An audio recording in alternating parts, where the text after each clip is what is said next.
Hey everybody, welcome to the Impact Theory Master Plan video. When we first launched the company, we actually laid out everything that we were going to do because I want to be like Babe Ruth, calling my shot and then knocking it out of the park.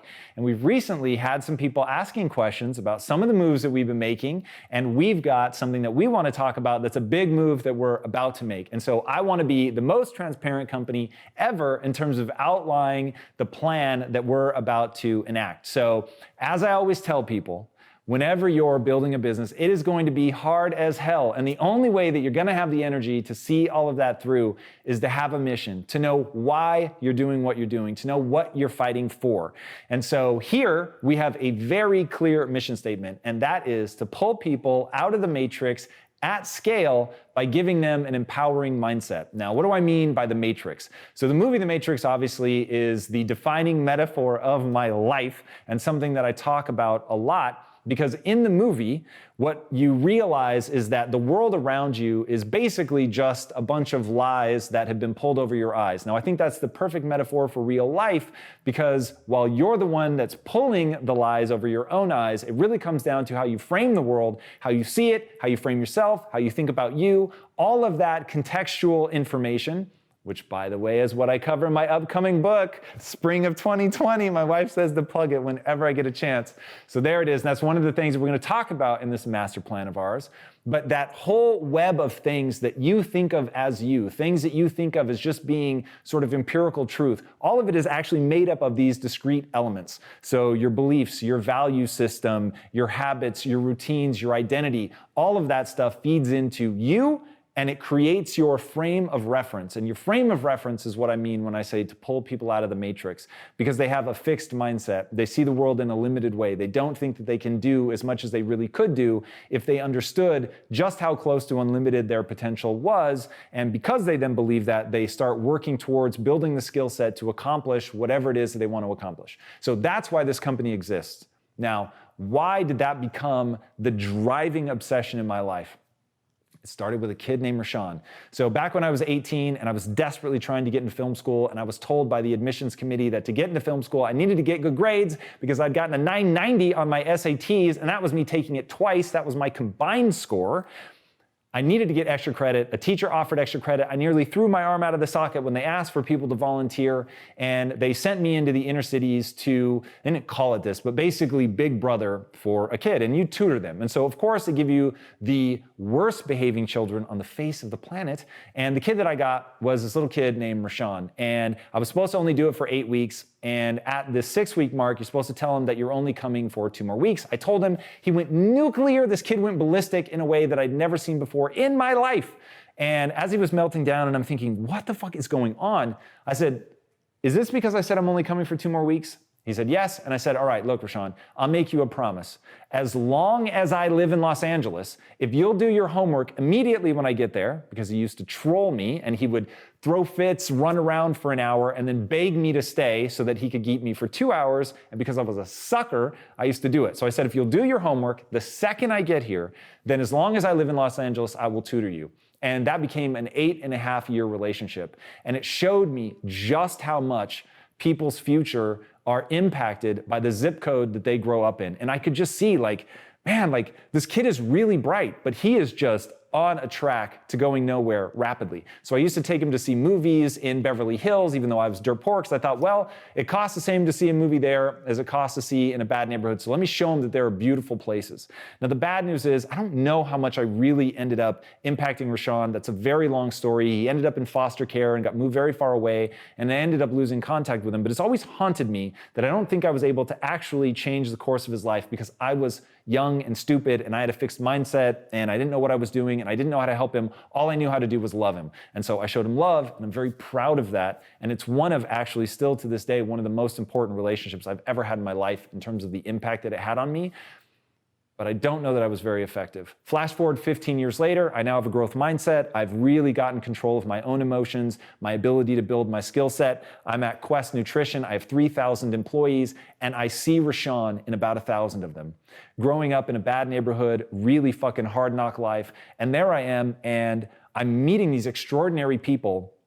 And I started thinking of them as this notion of mining for astronauts. I was interviewing so many people. We were growing so fast. We grew by 57,000% in our first 3 years alone. It was just madness. And I was meeting all these really amazing people, but so many of them had a mindset that was moving them backwards, that even though I thought they were extraordinary, I couldn't convince them of that. So I started thinking, hold on, I'm not fucking okay with this anymore. I'm not gonna do another Rashawn. I'm gonna find a way to communicate to these people that if they change their mindset, they can change the outcome of their life.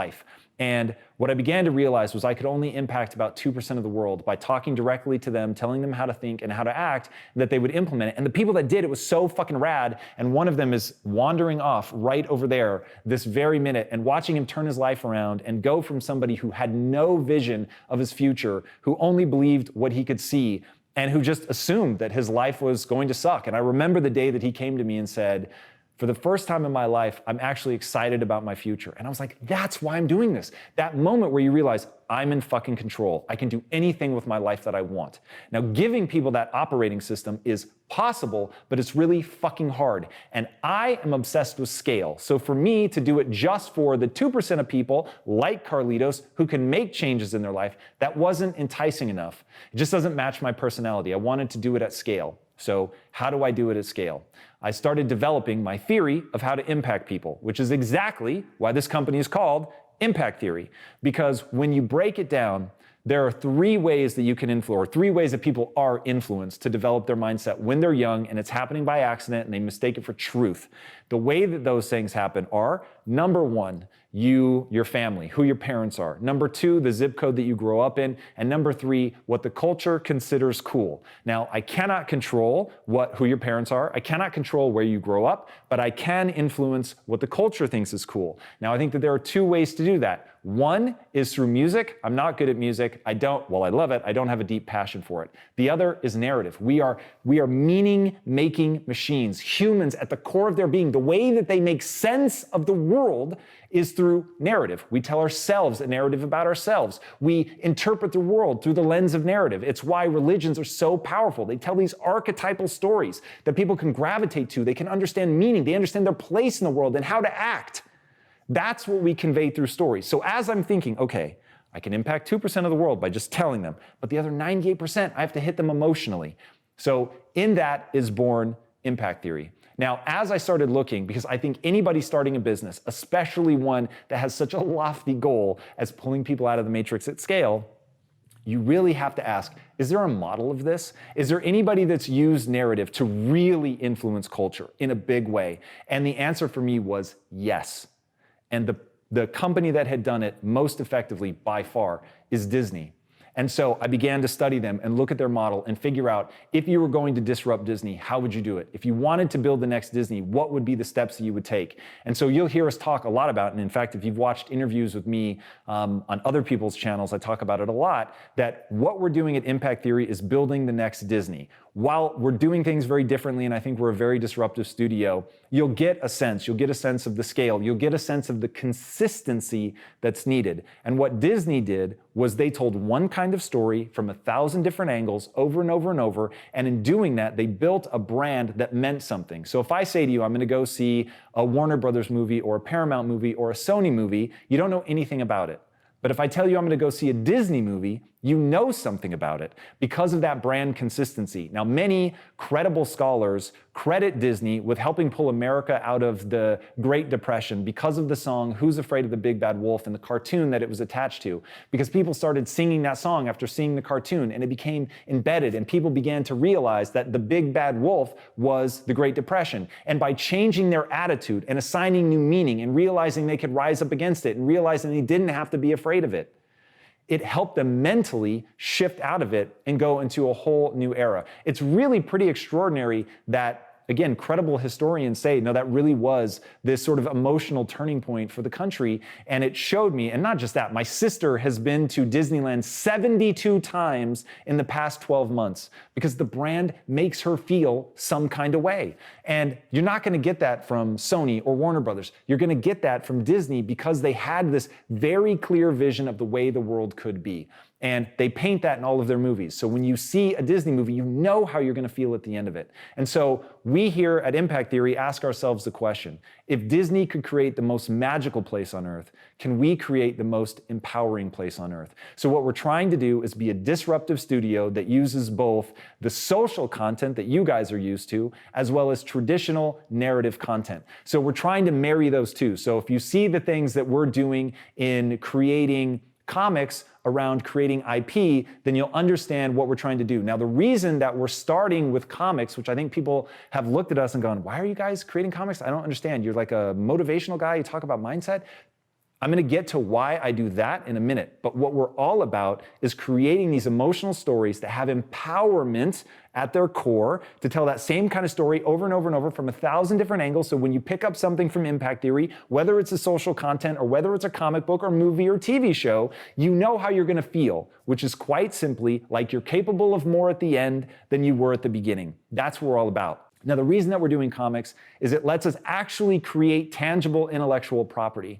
It's also a traditional feeder into film and television. If you look at what dominates the global box office, the number of the top 10 global franchises of all times that are comic book franchises is fucking bananas. So understanding that that's a traditional way. It doesn't have to be superhero. There's a lot of movies that started as comics that you might not even realize started as comic books. So knowing that that's a traditional feeder that Hollywood is used to, because as an incumbent, somebody that nobody knows, like as we come into this, we've got to find a way to plug into their system. Now, the other thing that it lets us do in any creative endeavor, you have to be able to survive a 1 in 20 hit ratio. If you can do that, then you've got the time to figure out what works, because you're never going to knock it out of the park right in the beginning. And I knew that going into it. Now, Lisa and I, we could co-fund a $100 million film, but if it tanks, we're fucked. And so you really have to be careful. You can only do that so many times before you absolutely go out of business. So we knew, because this is creative, because we're not necessarily going to hit it out of the park, that we wanted to start somewhere that was inexpensive so we could survive a lot of failures. And so that's why we're starting in the comic book arena. Now, ultimately, we will also be doing things that go direct to film and television, because that's a really powerful way for us to also build a reputation and make our mark there. So we're not just going to be doing comic books. We're actually in the process right now of partnering with one of the leading Hollywood management companies. And look, many a slip between cup and lip. So if I end up giving you a future update that is that partnership didn't end up happening, fair enough. But we're looking for ways that we can partner with people. Now, that brings us to one of the big updates that we have in our life, this new set that you see behind me, which is we're launching Impact Theory University. We are trying to build the next Disney, and that is going to require massive amounts of capital and ad revenue on the YouTube stuff that we're doing so far, which has been tremendous, and it's allowed us to grow as rapidly as we've grown, is amazing, but it's not going to let us get there fast enough. So we have a couple options before us. We can raise institutional capital, and for those of you that have seen my emoji for institutional capital, which looks like that because they're putting a gun to your head, they're expecting you to sell. I don't want to be on that kind of timeline. So Impact Theory is meant to be Lisa and I's forever company. This is what we want to do for the rest of our lives in terms of pursuing meaning and purpose. Like, this is our jam. This is what we love. This is what we want to do. We're building something here with people that we really fucking believe in. And I'm looking at some of them right now. And if you had my brain in an fMRI, you would see how I feel about it. So we don't want to sell the company, and we don't want to take on the institutional investment. We want to maintain control. So Impact Theory University is going to be a new revenue stream for us. And the other option, by the way, that we have is to do Patreon. And I'm going to be really honest, just in terms of my personality, I don't like Patreon. I think it's rad. And I'm so glad that it's serving some of who I think are just extraordinary minds. And I'm glad that they have that platform. But I want to serve you guys. I don't want to work for you.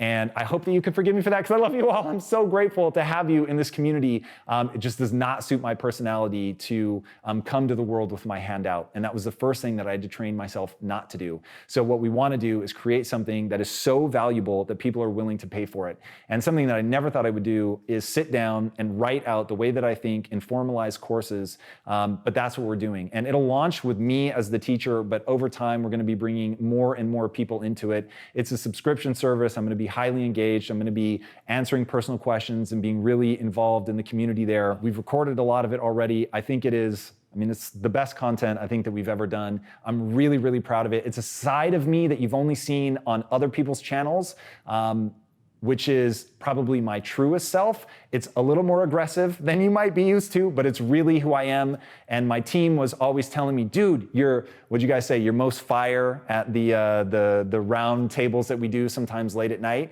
when I'm just fucking totally unguarded and I'm hard as hell on these guys because I really believe that they can do something extraordinary. I'm also a little bit more playful and having more fun myself.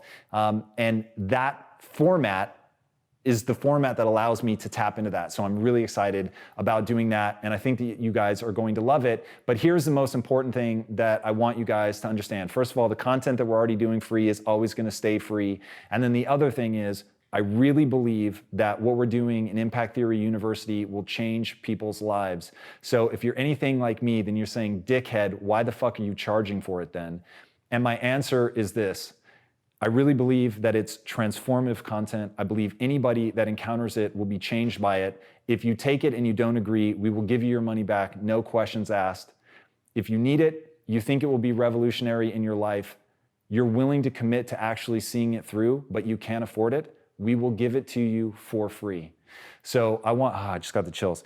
That was like the breakthrough moment. That was the thing that made me go, actually, I am willing to do this. Because all the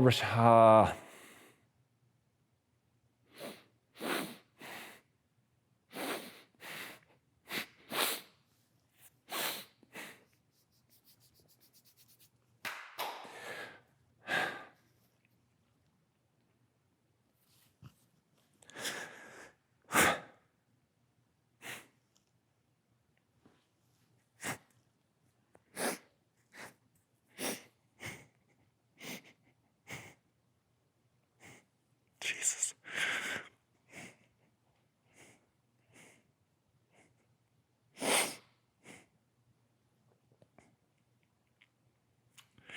Well, I didn't expect that.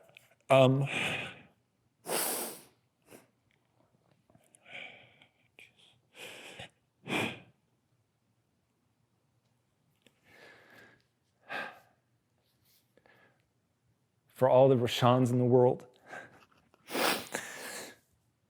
whew.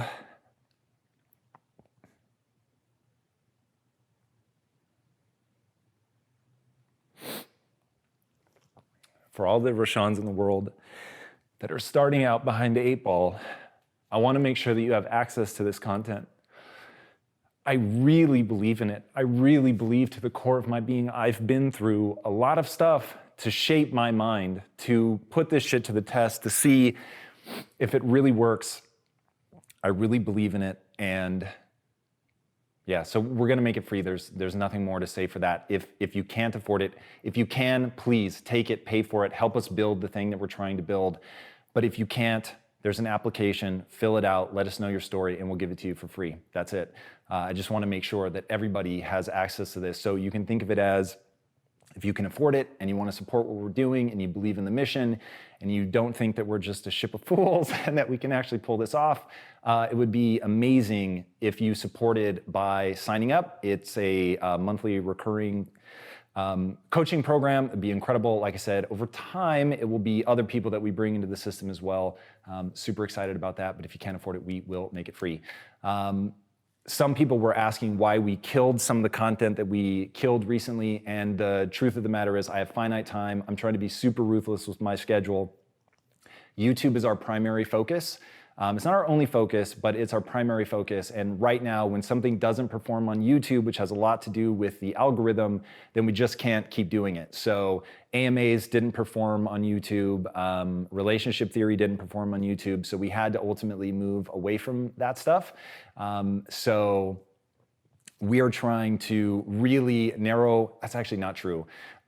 We're introducing a new show on YouTube that's called Conversations with Tom.